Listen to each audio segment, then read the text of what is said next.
அன்பும் பண்பும் பாசமும் நேசமும் நிறைந்த நட்புகளுக்கும் உறவுகளுக்கும் என் இனிய காலை வணக்கம். இன்று ஒரு குறள். அதிகாரம் 43, அறிவு உடைமை. குறள் எண் 422. சென்ற இடத்தால் செலவிடாது ஓரிரு நன்றின்பால் உய்ப்பது அறிவு. மனத்தை சென்ற இடத்தில் செல்ல விடாமல் தீமையானதிலிருந்து நீக்கி காத்து நன்மையானதில் செல்லவிடுவதே அறிவாகும். தெய்வப்புலவர் திருவள்ளுவர் மனத்தை சென்ற விடமெல்லாம் செல்லவிடாது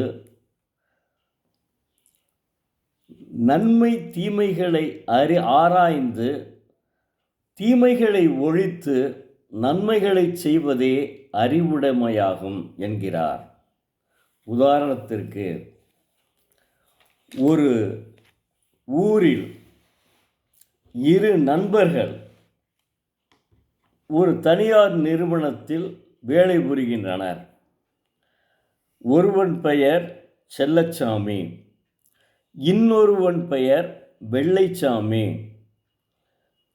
செல்லச்சாமி என்ன சொல்கிறான் என்றால், நாம் இருவரும் இந்த மாதம் பணியில் தனியார் நிறுவனத்தில் சேர்ந்து விட்டோம், முதல் மாத சம்பளம் வாங்கிவிட்டோம், இப்போது மகிழ்ச்சியாக நாம் அதை கொண்டாடுவோம் என்று இருவரும் கடைக்கு சென்று மது அருந்திவிட்டு நன்றாக உணவு உண்டு வீட்டிற்கு மகிழ்ச்சியுடன் செல்வோம் என்கிறான். ஆனால் வெள்ளைச்சாமி தன்னுடைய அறிவை பயன்படுத்தி நல்லது எது தீமை எது என்று கண்டுகொண்டு, டே செல்லச்சாமி, நான் தினசரி நாளிதழில் படித்திருக்கிறேன், மது உண்டால் நமக்கு பல தீய நோய்கள் ஏற்பட்டு நம் உடம்பு பாதிப்பதற்கு வாய்ப்பு உண்டு என்று படித்திருக்கிறேன். அதனால் நாம் மதுவை அருந்தாமல் நல்ல உணவை எவ்வளவாவது நன்றாக உட்கொண்டு நாம் வீட்டிற்கு செல்வோம் என்று வெள்ளைச்சாமி செல்லச்சாமியிடம் அறிவுறுத்துகிறான். அதன்படி இருவரும் என்ன செய்கிறாங்க, மது அருந்தாமல் நல்ல உணவகத்திற்கு சென்று நல்ல உணவை உட்கொண்டு, வேண்டுமான அளவு நல்ல உணவை உட்கொண்டு மகிழ்ச்சியுடன் வீட்டிற்கு செல்கின்றனர். இதனைத்தான் தெய்வப்புலவர் அறிவுடைமை என்கிறார். என்ன எப்படியெல்லாம் அறிவு சொல்லியிருக்கார் பாருங்க. நீங்கள் ரெண்டு பேர், செல்லச்சாமி வெள்ளைச்சாமி, ரெண்டு பேரில் ஒருவன் கெடுக்க நினைத்தான், இன்னொருவன் அப்படிலாம் போகக்கூடாது என்று ஆராய்ந்து, எது நல்லது எது கெட்டது என்று ஆராய்ந்து அவன் நன்மை தருவனவனை சொல்லி அவனையும் திருத்தி நல்லனவற்றை செய்கிறான். அதற்கு பெயர்தான் அறிவுடைமை என்கிறார். நான் நேற்று என்னுடைய சகோதரர் ஒருவர் மதுரை மாநகராட்சியிலே பணிபுரிந்து ஓய்வு பெற்று விட்டார். அவர் ஓய்வு பெறும்போது அவரே ஒரு கார் வாங்கி கொடுத்தார், வேன் வாங்கி கொடுத்தார் நகராட்சிக்கு, அவருடைய சொந்த பணத்தில். அந்த அளவுக்கு நல்ல மனம் படைத்தவர். அவர் நேற்று என்னுடைய திருக்குறளை படித்திருக்கார், டெய்லி கேட்பார் இருக்க, எனக்கே தெரியல. அவர் என்ன சொல்கிறாருன்னா, பிரதர் அண்ணே, இந்த மாதிரி நீங்கள் திருக்குறளை சொல்லிகிட்டே வர்றீங்க, எனக்கு அது பிடிச்சிருக்கு. அதுக்கடுத்து என்னென்னா, பாண்டே இருக்கார்ல, தேர்தல் பிரச்சாரத்திலலாம் நம்ம தி சன் டிவியில வருவார். சன் தொலைக்காட்சியில வருவார் பார்த்துருப்பீங்க. அவரு ஆராய்ச்சி செய்து திருக்குறளை பற்றி என்ன ஒரு கட்சி சாயம் பூசக்கூடியவர்ன்னு சொல்கிறான், ஒரு கட்சி அதெல்லாம் இல்லைன்னு சொல்கிறாப்புல. எது உண்மை என்ன என்பதை ஆராய்வதற்காக கிட்டத்தட்ட நிறையா குறள்களை உதாரணம் காட்டி அவர் கடைசியில் அவருடைய கருத்து என்னன்னா, நேற்று நான் அதை கேட்டுட்டு தாங்க 11 மணிக்கு படுத்தேன். அவர் தன்னுடைய கருத்தை என்ன சொல்கிறார் என்றால், அவர் காவி உடை அணியவில்லை. அவர் உண்மையிலேயே மத சார்பற்று அவர் இந்து மதமாகத்தான் சமண மதமும் பௌத்த மதமும் முன்னாள் இருந்திருக்கிறது. அதனால் அந்த காலத்தில் அவர் அந்த மதத்தை சேர்ந்திருப்பாரோ என்று நினைத்திருக்கிறார்கள். ஆனால் அவர் குறளினுடைய ஒவ்வொரு இதையும் அணுகுமுறையையும் சொல்லி அவர் இந்து மதத்தை சார்ந்தவராகத்தான் இருக்கலாம். ஆனால் மதம் நம்மளுக்கு ஒரு மிகப்பெரிய உலக பொதுமறையை இயற்றியவர். அவருக்கு போய் நம்ம மத சாயம் பூசக்கூடாது அப்படின்னு அற்புதமாக பேசினாருங்க. நேற்று எனக்கு ஒரு அரை மணி நேரம் பேசினார். நான் அவருக்கு இனிமேல் பாண்டே அவர்களையும் நான் இதில் கொண்டு வரணும். இனிமேல் அந்த அளவுக்கு ஒரு நல்ல தெளிந்த நீரோடை போல் கருத்து தெரிவித்தார். நேற்று நீங்கள் யூடியூப்பை தயவு செய்து பாண்டே நம்ம இருக்கார்ல, தேர்தல் பிரச்சாரத்துக்கெல்லாம் அந்த முன்னாடி 2 பேசுவோம். அவர் வச்சுக்கிடுவாங்க, 2 பேரை கூட்டி வச்சு பேசுவார். இவர் என்ன சொல்கிறார், அவர் என்ன சொல்கிறார் கேட்டு சொல்லுவார். பாண்டே அற்புதமாக நேற்று எடுத்து சொன்னார். திருக்குறளினுடைய பெருமை எப்படிலாமே இருக்கிறது பாருங்கள். உலக பொதுமறைனே சொல்கிறாரு. உலக பொதுமறை அது ஏற்கனவே உலக பொதுமறைன்னு இருக்குது. அதற்கு காரணம் காட்டுகிறார். திருக்குறள் உண்மையிலேயே உலக பொதுமறை தான். அந்த அளவிற்கு ஒரு நல்ல கருத்துக்கள் இதுவரையும் உலகத்திலே எவருமே சொல்லலையே அவரே சொல்கிறாருங்க பாண்டே. அவர் தேர்தல் பிரச்சாரத்தில் நீங்கள் பார்ப்பீங்க, அவர் சில விஷயங்களை நல்லா ஆராய்ஞ்சு சொல்லுவார். நான் அவர் இதை கேட்பேன், தேர்தல் பிரச்சாரம் வந்துச்சுன்னா அதை போட்டு கேட்பேன், என்ன காரணம், எப்படி என்ன வரும், நீங்கள் சொல்லுங்கள், உங்களுடைய விவாதம் என்ன அப்படின்னு சொல்லி அவர் கடைசியில் தீர்ப்பு சொல்லுவார். அந்தளவுக்கு ஒரு நல்ல மனிதர். அவர் மதுரையைச் சேர்ந்தவர்.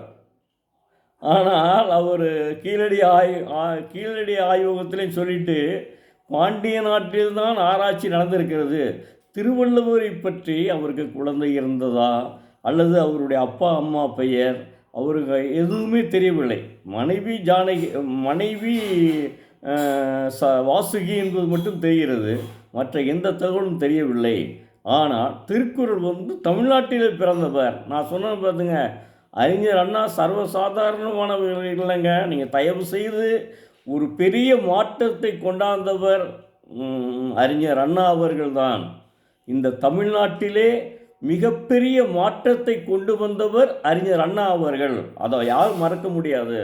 ஏன்னா உலகத் தமிழ்ச்சங்க மாநாட்டிலே அவர் பேசும்போது ஆகா என்ன அருமை. அவர் பேசும்போது கிட்டத்தட்ட ஒரு 4-5 குறள்கள் சொன்னார். ஒரு குறளை தான் நான் சொல்கிறேன்.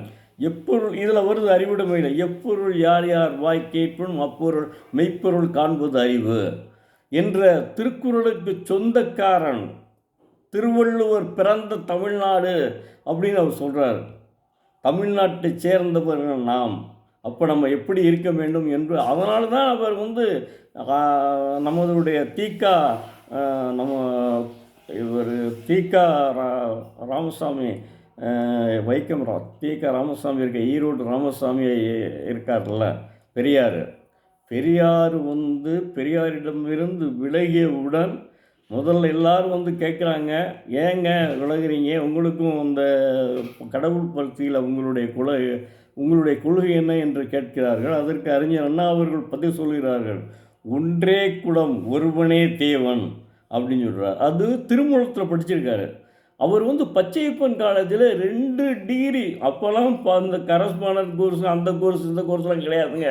சும்மா போட்டு கஷ்டப்பட்டு நம்ம படிச்சுட்ருக்கோம், பணத்தை செலவு பண்ணி கரஸ்பாண்டன்ஸ் கோர்ஸில் படிச்சுட்டு வந்தால் முடியுமா? அவர் என்ன செஞ்சேன்னா கரஸ்பாண்டன்ஸ்லாம் படிக்கலை, மறுபடி பச்சையப்பன் காலேஜில் சேர்ந்தே டபுள் டிகிரி வாங்கியிருக்காரு. அப்போ எந்த அளவுக்கு அருமையாக இருப்பார், எந்த அளவுக்கு அறிவுடையவர்னு பாருங்கள். எனக்கு அறிஞர் அண்ணாவை தாங்க எனக்கு பிடிச்ச ஒரு மிகப்பெரிய தமிழ் அறிஞர். அப்புறம் தாங்க மற்றவங்கெல்லாம். அறிஞர் அண்ணாவுக்கு இணைய யாருமே இல்லைங்க. என்னை பொறுத்தவரை தமிழ்நாட்டில் அந்த அளவுக்கு அற்புதமான மனிதர். 2 டபுள் எம்ஏ வாங்கினவர், சர்வசாதாரணமானவர்ல. அவர் சொல்கிறாரு, அதனால தான் சொல்கிறேன். அதைத்தான் இவரும் அடித்து சொல்கிறாரு பாண்டியன் நேற்று.